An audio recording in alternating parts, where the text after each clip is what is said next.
네, 우리 하나님 말씀 같이 보시면서 시작하려고 하는데요. 16절, 오늘 갈라디아서 5장 16절 말씀을 먼저 같이 읽으면서 오늘 말씀을 시작하려고 합니다. 한 절만 먼저 한 목소리로 읽겠습니다. 시작. 내가 이르노니 너희는 성령을 따라 행하라. 그리하면 육체의 욕심을 이루지 아니하리라. 이 말씀을 이렇게 이해하면 더욱 명확하게 보입니다. 우리가 성령을 따라 살아간다면 육체의 욕심을 이루기 위해서 살아가는 그런 허무한 인생을 살지 않을 것이다. 역으로 말씀드린다면 우리가 성령을 따라 행하지 않는다면, 성령을 따르지 않는다면 육체의 욕심만 이루려고 살다가 마칠 것이다. 그러니까 인생에는 두 가지 인생이 있다고 구분을 지으면서 말씀하기 시작하는 겁니다. 하나는 성령을 따라서 사는 인생이고 다른 하나는 육체의 욕심을 이루기 위해서 사는 인생, 그것입니다. 17절 말씀에는 더욱 분명하게 두 인생을 구분해서 말씀해 주십니다. 우리 17절 말씀도 한 목소리로 읽겠습니다. 시작. 육체의 소욕은 성령을 거스르고 성령은 육체를 거스르나니 이 둘이 서로 대적함으로 너희가 원하는 것을 하지 못하게 하려 함이니라. 그런 두 인생은 서로 반대적이고 또 적대적이기까지 합니다. 육체의 소욕을 이루며 살려는 사람은 결코 성령의 인도하심을 받지 못하고, 반대로 성령의 인도하심을 충실히 받는 사람은 육체의 소욕이 흔들지 못하기 때문에 이 세상에서 자유한 사람으로 살게 된다는 말씀입니다.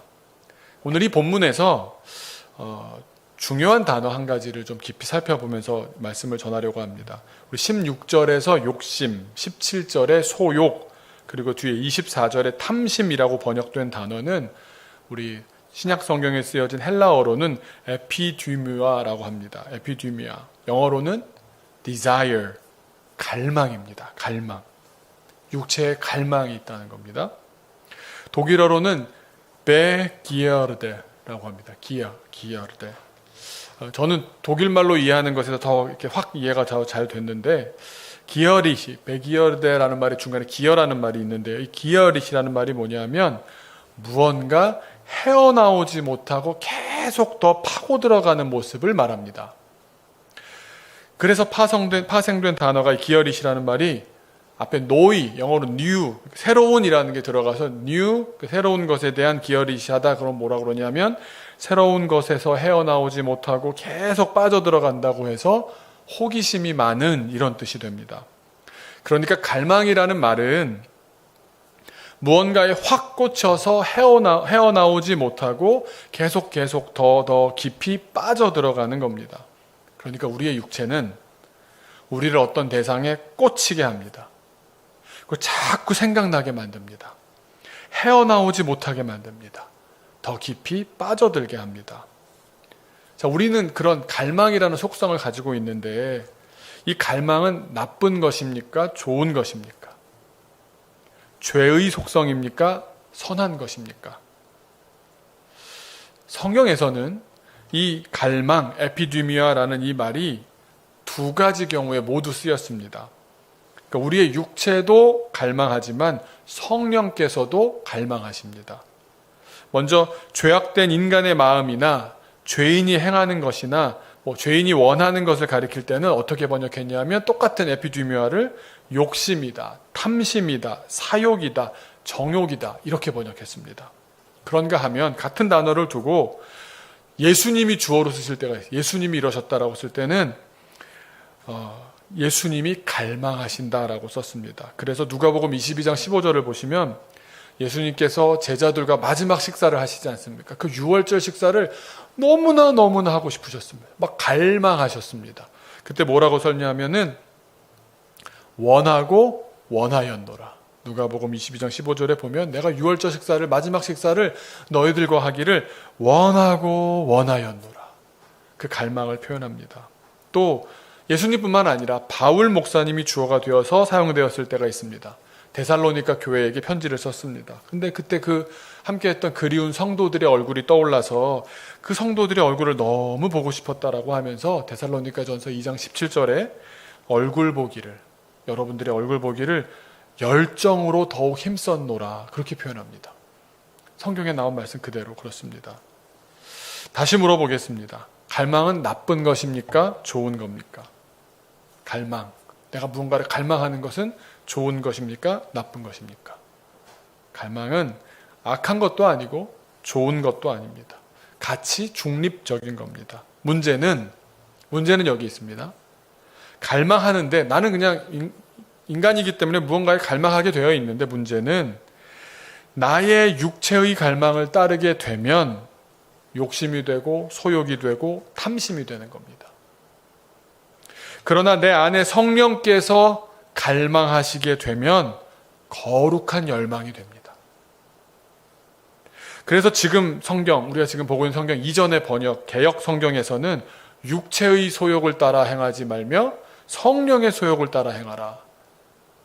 성령의 소욕이라고까지 명시적으로 나눕니다. 소욕은 나쁜 게 아니다라는 겁니다. 그러나 육체를 따르는 소욕은 나쁜 것이고 성령의 소욕을 따라 사는 것이 옳다라고 나누어 말씀하시기도 합니다. 우리 안에 이 두 가지 갈망이 있습니다. 우리 누구에게나 있습니다. 그래서 우리를 괴롭히는 육체의 갈망은 말 그대로 그 갈망이 우리를 갉아먹습니다. 우리를 목표로, 우리를 집어삼키려고, 우리를 소나기에 넣으려고 쉬지도 않고 잠도 안 자고 꿈으로까지 나타나서 우리를 괴롭힙니다. 얼마나 거세고 드센지 그 기세가 정말 거칠고 거침이 없습니다. 우리를 무너지게 하려는 육체의 갈망이 우리를 끊임없이 흔들어대기 때문에 많은 분들이 그렇게 말합니다. 나는 잠시나마도 진정할 수가 없다. 나는 조금이라도 평안하기가 어렵다. 그런 고단한 인생을 호소하는 분들이 참 많습니다. 그래서 그분들하고 대화를 하다 보면 궁극을 쫓아가다 보면 내 육체의 갈망에 휘둘리고 살았던 것 아닙니까? 저도 목사라고는 하지만 육체의 갈망에서 자유할 수가 없습니다. 모든 이들이 다 자유할 수가 없습니다. 그래서 바울 목사님마저도 로마서 7장 21절로 24절에 이렇게 말씀하십니다.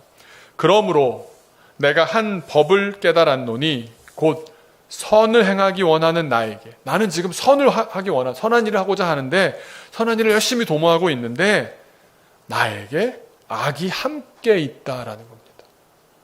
나 선한 거를 생각하는 사람인데도 악한 것이 막 여기 안에 있다는 겁니다. 그러면서 22절에 내 속 사람으로는 하나님의 법을 즐거워하되, 내가 마음 깊은 곳에서 분명히 하나님의 법을, 하나님 따르기를 즐거워하는데 23절에 내 지체 속에서 한 다른 법이 내 마음의 법과 싸워, 두 법이 서로 부딪히는 겁니다. 내 지체 속에 있는 죄의 법으로 나를 사로잡는 것을 보는도다. 이 갈등이 계속 된다는 겁니다. 그러면서 24절에 자기의 내면적인 현실을 뭐라고 말합니까? 오호라 나는 곤고한 사람이도다. 이 사망의 몸에서 누가 나를 건져내랴. 도무지 내 힘으로는 안 되겠다는 겁니다. 곤고하다 무슨 말입니까? 나 참 곤란에 빠졌다. 나는 참 괴롭다. 그 말입니다. 내 영적인 현실이, 내 속사람의 현실이 너무너무 곤란하고 괴롭다는 말입니다. 성령 충만한 사람이 되었어도 여전히 육체의 소욕, 육체의 갈망을 더 일으켜서 공격해오는 그 세력에 맞서기가 어렵다라는 겁니다. 아니, 바울 목사님마저도 저렇게 흔들리시는데 육체의 갈망을 안고 사는 우리 모두가 도대체 어떻게 살아야 합니까? 바울 목사님도 저렇게 감당이 힘들다고 말씀하시는데 여러분은 어떻게, 무슨 소망으로 사시겠습니까? 아까 말씀드린 대로 그런 갈망만 있는 것이 아니라 우리의 소망은 바로 우리 안에 육체의 갈망만 거센 것이 아니라 성령의 소욕, 성령의 갈망도 강력하다는 사실에 있습니다. 우리를 보호해 주시고 이끌어 주시는 성령님도 우리를 갈망하십니다. 그 덕분에 저 같은 인생도 저를 너무 갈망하셔서 목사 되게 하신 겁니다. 하나님의 일한다고 고개 들고 살 수 있는 힘도 제 안에 육체의 갈망이 그렇게 강한데도 어떻게 당신 같은 사람이 목사하냐? 그러면 얼굴 부끄러워서 고개 못 들고 삽니다. 그런데 성령의 갈망하심이 저를 계속 보호해 주시고 살려주시고 커버해 주시는 겁니다. 여러분, 우리 가운데 돈을 사랑하지 않는 사람이 어디 있겠습니까? 우리 가운데 이성에 끌리지 않을 사람이 어디 있겠습니까? 우리 가운데 세상을 사랑하지 않을 사람이 어디 있습니까? 다 초연하실 수 있습니까? 그 강력한 육체의 소욕과 갈망을 어떻게 이겨냅니까? 여러분의 힘으로, 여러분의 의지로 내가 맘 먹었으니까 나는 저 쳐다보지도 않으리라 자유하실 수 있던가요? 돌아보면 성령께서 저를 얼마나 사랑하셨는지, 그 사랑이 갈망과도 같았는지 모릅니다. 넘어지지 않도록 바른 길 가도록, 저 같은 사람을 써서라도 주님께서 주님의 일 하실 수 있도록 주님의 사람으로 한번 세워보시겠다고 저를 얼마나 기대하고 갈망하셨는지 모릅니다. 그래서 저는 날마다 실수하지만 그런데도 오늘 살아갑니다. 크고 작은 실수할 때마다 건져주셨고 다시 실수하지 않도록 부드러운 음성으로 알려주셨고 또 완전히 무너질 정도의 결정적인 실수를 할 순간에는 강력한 힘으로 빼내주셨습니다. 성령께서 보호하시지 않았더라면 지금의 저는 상상할 수도 없습니다. 또 우리가 얼마나 유혹에 취약합니까? 우는 사자와 같이 호시탐탐 노리는 적들이 주변에 얼마나 많습니까? 하지만 성령은 위태위태하게 걸어가는 인생길 가운데서도 바른 길로 인도하십니다. 제가 그런 결론이 설교를 준비하다가 계속 그런 생각이 들었습니다. 돌이켜 생각해 보니 지금 제가 목회하고 있고 또 꿈처럼 다음 세대 사역을 하고 있는 현실은 이건 진짜 꿈이라고 밖에는 설명이 안 됩니다. 게다가 코로나 시대에 이렇게 의미 있는 일을 끊임없이 또 부침도 없이 감당할 수 있다는 현실은 저의 능력으로는 설명이 안 되는 현실입니다. 아까 우리 불렀던 찬양처럼 하나님의 꿈이 나의 비전이 되는 현장 아닙니까? 이렇게도 설명할 수 있을지 모르겠습니다. 내가 신앙이 좋아서 내가 그때 딱 분위기를 보니까 그때 어떤 상황인지를 딱 깨닫겠더라고. 내가 두뇌가 대단해서 판단력이 명석해서 그런 이유에서 내가 대형교회의 유혹이나 장래가 보장되는 유학의 길을 내려놓았겠습니까? 성령께서 저를 갈망하셨습니다. 성령의 갈망하심, 성령의 디자이어가 저의 소망입니다. 지금도 졸지도 주무시지도 않으시는 성령님께서 내가 죄에 빠지지 않도록 오늘도 보호하시고 바른 길 가도록 인도하시는 겁니다. 그러니까 결과적으로 봤을 때 제가 잘한 게 딱 한 가지 있습니다. 지금까지 살아오면서 제가 잘한 게 딱 한 가지 있는데 그건 육체와 성령 둘 중에서 성령 쪽에 붙어 있었다는 것, 그거 하나입니다. 제가 좋은 목사의 자질을 갖고 있겠습니까? 아마 나쁜 목사의 자질을 훨씬 더 많이 갖고 있을 겁니다. 그런데 그나마 목사로 살 수 있는 근거는 바로 육체가 아니라 성령님 쪽에 붙어 있으려고 했다는 겁니다. 목사가 되고 목사로 산다는 건 영적으로 뛰어나다는 말도 아니고요. 유혹으로부터 자유롭다는 말도 아닙니다. 그저 주님 곁에 붙어 있기로, 주님께 붙어 살기로 동네 방네 다 외치면서 되돌릴 수 없게 다 알려졌기 때문에 그렇게 못을 박았다는 말입니다. 다시 말해서 성령의 갈망을 따라 살기로 선택한 사람이구나. 제가 선택은 했다가도 잊어버릴 수는 있는데 주변에 다 알려버렸고 안수식까지 했고 다 목사 부르니까 저의 그 선택이 드러나 버리고 말았다는 겁니다. 그렇게 해서라도 성령님께 붙어 산 것이 제가 유일하게 잘한 일입니다. 성령 하나님께서 그렇게 해서라도 저를 붙잡으셨던 겁니다. 성령 하나님께서 이렇게 교회를 통해서라도 여러분을 붙잡고 계시는 줄로 믿습니다. 그래서 우리를 보호하시고 그래서 우리를 인도하시는 줄로 믿습니다. 그런데 성령에 붙어 있다 보면 변화가 생겨납니다. 사실 성령님께 하루 붙어 있기도 보통 어려운 일이 아닙니다. 주일 한번 제대로 지키기가 얼마나 어려운지 아십니까? 그런데 하루를 성공해 봅니다. 하루라도 육체로부터 벗어나서 성령 쪽으로 붙어보고 그러다가 한 주를 붙어봅니다. 그러다가 성령에 붙어있는 날이 육체에 붙어있는 날보다 더 많아집니다. 그러다 보면 놀라운 일들이 일어나기 시작합니다. 뭐냐 하면 열매가 맺어지기 시작합니다. 그것이 오늘 말씀에 나오는 9가지 성령의 열매입니다. 그런데 여러분, 아까 2가지 인생이 있다고 말씀드리지 않았습니까? 육체의 소욕, 육체의 갈망을 따라 사는 사람도 열매가 있습니다.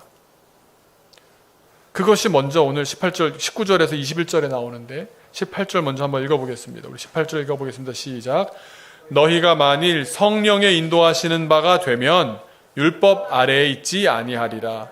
어디 붙어 있느냐를 말씀하시는 겁니다. 성령에 붙어 있느냐, 육체, 율법에 붙어 있느냐를 나누면서 먼저 육체의 갈망을 따라 살게 될 때 맺는 열매들을 19절에서 21절에 쭉 열거합니다. 육체의 일은 분명하니 곧 음행과 더러운 것과 호색과, 호색이라는 것은 성중독 같은 겁니다.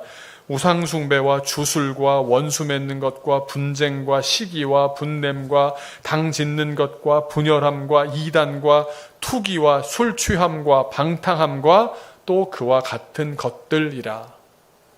율법의 지배, 육체의 소욕, 육체의 갈망을 따라 살아가는 사람들은 지금은 당장 괜찮은 것 같습니다만 꾸준히 무엇을 하고 있느냐? 이 열매를 맺어가고 있는 겁니다. 자기도 모르게 그런 열매가 맺어가고 있는 겁니다. 내 주변에서 왠지 싸움이 일어나고, 내 주변에서 왠지 당 짓는 일이 일어나고, 분열이 일어나고, 투기가 일어나고, 방탕함이 일어나고, 그런 삶을 사는 한 그런 열매들이 나로부터, 관계로부터 생겨나는 겁니다. 그런데 이런 사람의 인생이 결국 어떻게 됩니까? 21절 하반절입니다. 또 전에 너희에게 경계한 것 같이 경계하노니. 한 번 더 경계하는데, 이런 일을 하는 자들은 하나님의 나라를 유업으로 받지 못할 것이다.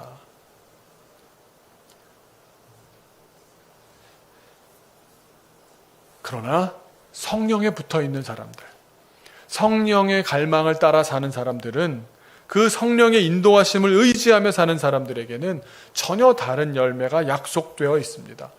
그것이 성령의 9가지 열매인데, 먼저 이 9가지 열매를 말씀드리기 전에 특징을 한번 말씀드려보자면 9가지 열매는 속에서부터, 내면에서부터 자라나서 맺어지는 결과물입니다.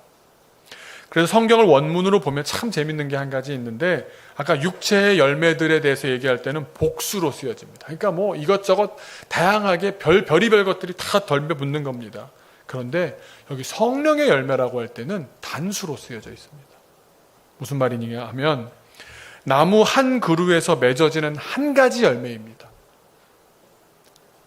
그런데 상황에 따라서 또 마주하는 상대에 따라서 9가지로 구분될 뿐입니다. 그러니까 인격적인 하나의 통합된 인격 안에 누구를 만날 땐 이런 모습으로, 선한 모습으로, 누구를 만날 땐 오래 참는 모습으로, 하나님을 대할 땐 또 이런 사랑의 마음으로 이렇게 드러나는 겁니다. 그 사람이 어떤 사람이다라고 말하기에는 온전한 인격으로, 아까 우리 찬양했던 것처럼 예수님의 성품이 나의 인격이 되어가는 겁니다. 그 속에서 맺어지면서 그 성령의 열매가 가진 2가지 큰 특징이 있습니다. 속에서 맺어지기 때문에 뭡니까? 첫 번째는 나를 변화시킵니다. 나를 변화시킵니다. 두 번째는 성령의 열매는 나를 변화시킬 뿐만 아니라 관계를 변화시킵니다. 나와 하나님의 관계가 새로워지고 나와 이웃의 관계가 새로워집니다. 전에 한 번도 경험해보지 못했던 주변 사람들과의 관계가 막 아름다워지고 사랑스러워지고 하나님에 대한 새로운 발견이, 하나님 그런 마음이셨냐, 새로워지는 겁니다. 내가 변하고 관계가 변합니다. 성령의 열매를 맺으면 말입니다. 우리 존 스토트 목사님이라는 분이 9가지 열매를 3가지씩 3급으로 3, 3, 3 이렇게 나누어 설명을 했는데, 그걸 기반으로 제가 재정리를 이렇게 해보았습니다. 첫 번째 세 열매가 뭡니까? 사랑, 희락, 화평입니다. 희락은 쉬운 말로 기쁨이고요. 화평은 평화, 평안, 관계적으로 이렇게 아름다운 관계가 있을 때 평안하다 이렇게 말하잖아요. 그런 3가지 사랑과 희락과 화평은 하나님을 향한 우리의 태도입니다. 하나님을 향한 우리의 태도입니다. 그러니까 우리가 성령 하나님께 잘 붙어 있으면 성령께서 우리한테 어떤 능력이 임하셔서 우리를 어떻게 만드시느냐? 하나님 알게 만드십니다. 하나님 알게 만드십니다.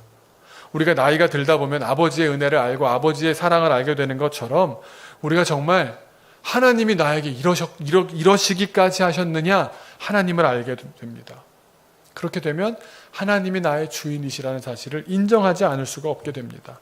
그러니까 그러고 보면 그렇게 사랑하셨고 그렇게 공급하셨고 그렇게 베푸셨고 그렇게 세밀하게 사람을 통해 나한테 주셨다는 것을 알게 되면서 자연히 하나님을 사랑하게 됩니다.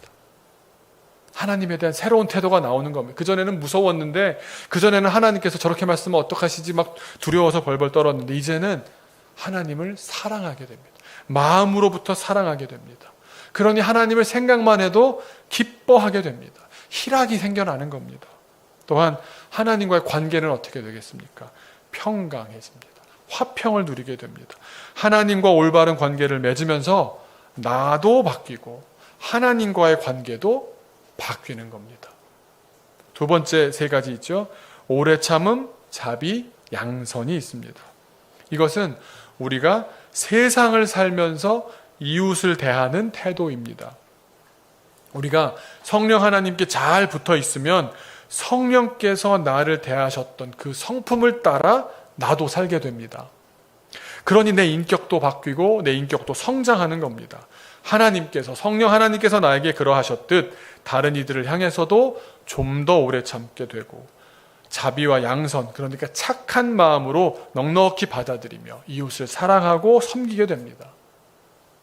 하나님께 뿌리 내린 생명의 힘으로 내 내면이 새로워지면서 새로워진 내면으로 이웃과의 관계도 올바른 관계를 맺으며 살아가게 되는 겁니다.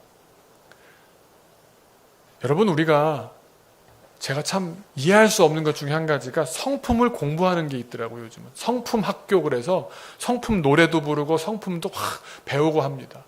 그렇게 해서 성품이 생겨납니까? 속사람이 변하지 않으면, 속사람이 변하기 때문에 다른 사람과 하나님과의 관계가 변하지 않으면 그 성품은 흉내낼 수는 있어도, 노래 부를 수는 있어도 내 인격이 되지 못합니다. 세 번째, 마지막 세 열매가 있습니다. 이건 하나씩 설명드릴 수 있는데 잘 들어보십시오. 굉장히 중요합니다. 우리가 성령 하나님께 잘 붙어 있으면 먼저 충성의 열매를 맺습니다. 충성은 하나님과의 관계입니다. 하나님께 대해서 다른 마음 품지 않고 마음을 다하여 살게 됩니다. 온유는 이웃과의 관계입니다. 이웃과의 관계. 성령 하나님께 잘 붙어 있으면 나를 따뜻하게 대해주신 하나님의 성품을 따라서 이웃에 대해서도 따뜻하게 대하게 됩니다. 마지막으로 절제는 자기 자신과의 관계입니다.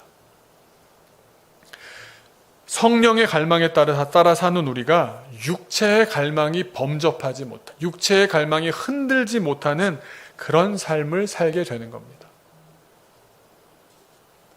험악한 세상 속에서 살아가는 우리가 어떻게 하나님께는 충성하고 이웃에게는 온유하며 나 자신 스스로 절제하며 살 수가 있겠습니까? 내 힘으로는 안 됩니다. 배워서는 안 됩니다. 배우지 말란 얘기가 아니라, 힘을 내지 말란 얘기가 아니라 속에서부터 나와야 한다는 말씀입니다.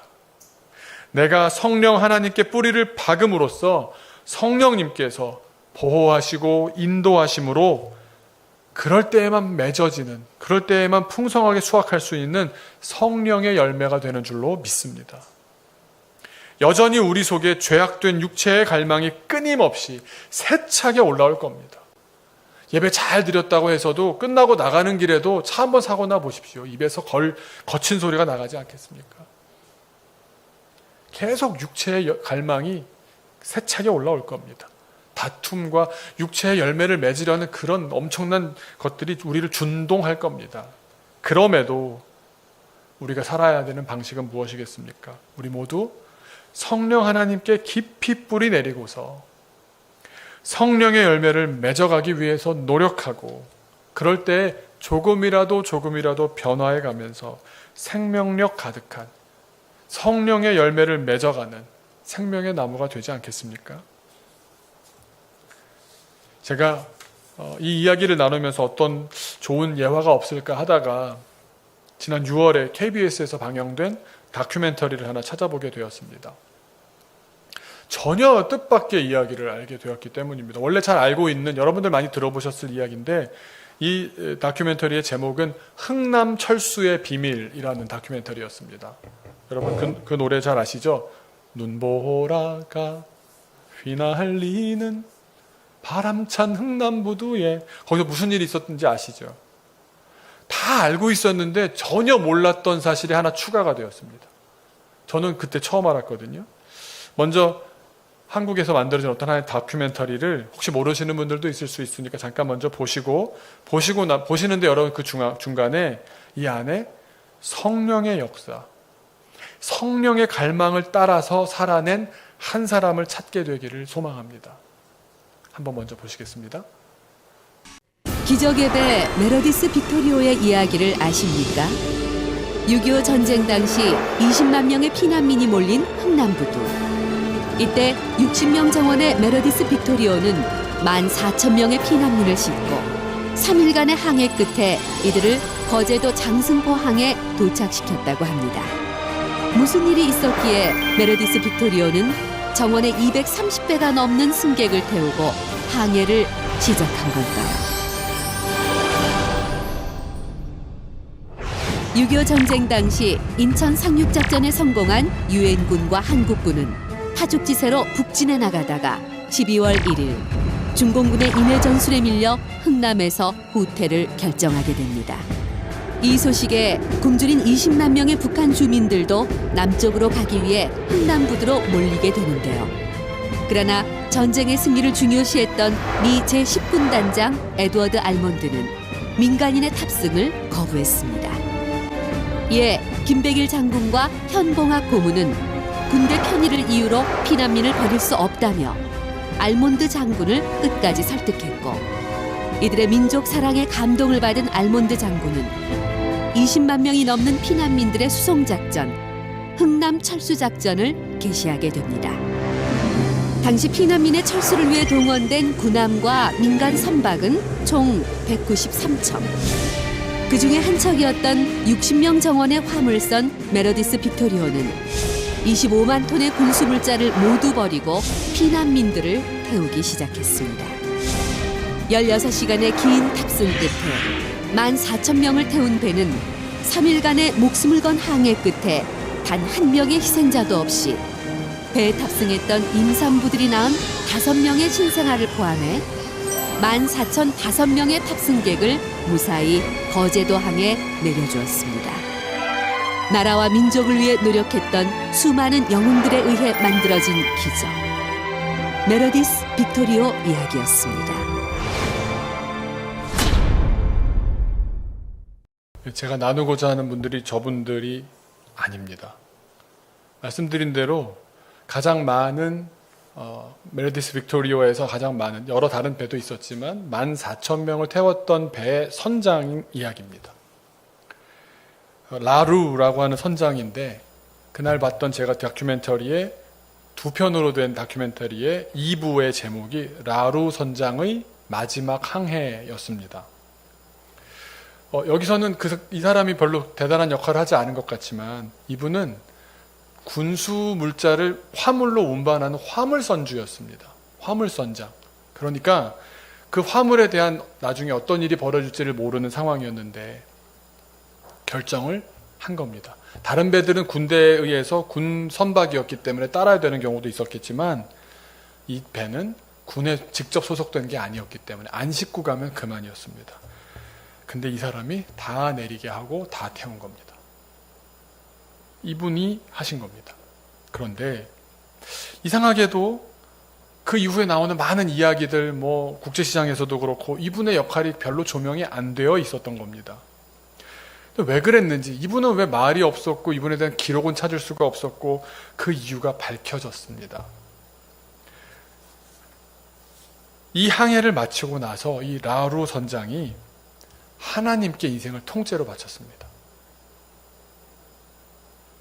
수도사가 되기로 결정한 겁니다.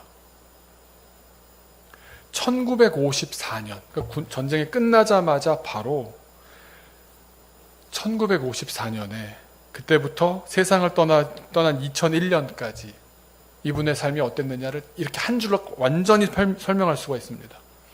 병원에 가는 경우를 제외하고는 47년 동안 수도원을 딱 한 번 비웠다고 합니다. 이렇게 거대한 일을 이뤄냈던 사람인데 인생이 완전히 180도 바뀌었습니다. 이 일을 후회해서 그랬다는 게 아니고요. 근데 이 한 번이 언제, 외출을 했던 딱 한 번이 언제냐 하면 1960년에 라루 선장이야말로 위대한 사람이다. 그 공로를 인정받아서 워싱턴에서 특별상 수여식을 참석했던 자리였습니다. 근데 본인은 안 가겠다고 합니다. 자기가 내가 한 게 없다. 내 공로가 아니다. 내가 한 게 아니라는 겁니다. 근데 대주교가 참석을 명령합니다. 원래 수도사들은 또 하려면 또 해야 되거든요. 그래서 가게 됩니다.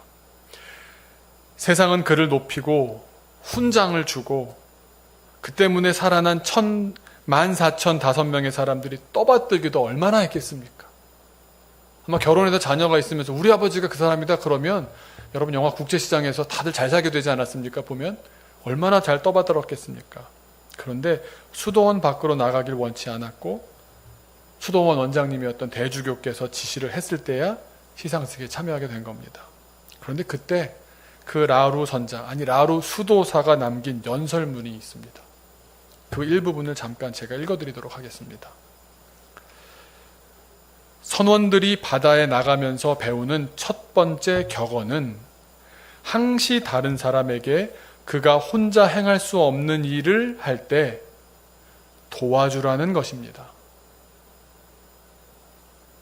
선박 자체와 선박이 수송하는 모든 것들의 안전은 바로 이 원칙에 달려 있습니다. 사실 이 말은 내 이웃을 내 몸같이 사랑하라는 성경 말씀의 당연한 귀결입니다. 흥남에서 이 원칙을 따라 상급 선원들과 승무원들의 상호 협력과 지속적인 노력, 미국인으로서 그리고 선원으로서 이상과 임무에 대한 그분들의 헌신이 뛰어났고 모범적이었습니다. 저는 한국에서 사실상 전쟁이 끝난 후 1954년 수도 생활의 자원자로 바울 수도원에 들어갔습니다. 저의 이런 변신 과정에서 가장 큰 요인이 무엇이었냐는 질문을 가끔 받습니다. 이 질문에 답하기 위해 저는 트라피스트회의 라파엘 시몬 신부님의 글에서 3개의 짧은 문구를 인용하기를 좋아합니다. 이분의 말씀은 놀라울 정도로 단순하고 심오한 뜻을 지니고 있습니다. 첫 번째, 보여주시겠어요? 네. 하나님을 사랑하는 것은 가장 위대한 로맨스이다. 육체의 정욕, 육체의 소욕, 육체의 갈망을 따라 사는 삶이 언제 없어질까요? 여러분, 피카소의 그림을 보고 나면 이발소에 있는 그림은 눈에 안 들어오지 않겠습니까? 두 번째, 하나님을 추구하는 것은 가장 위대한 모험이다. 인생을 걸만한 모험이다. 하나님과 더불어 나의 영적인 여정을 걸어가는 것이 그 어떤 다른 것보다 막 짜릿하고 신나고 기대된다는 겁니다. 마지막으로, 하나님을 만나는 것은 인간의 가장 위대한 성취이다.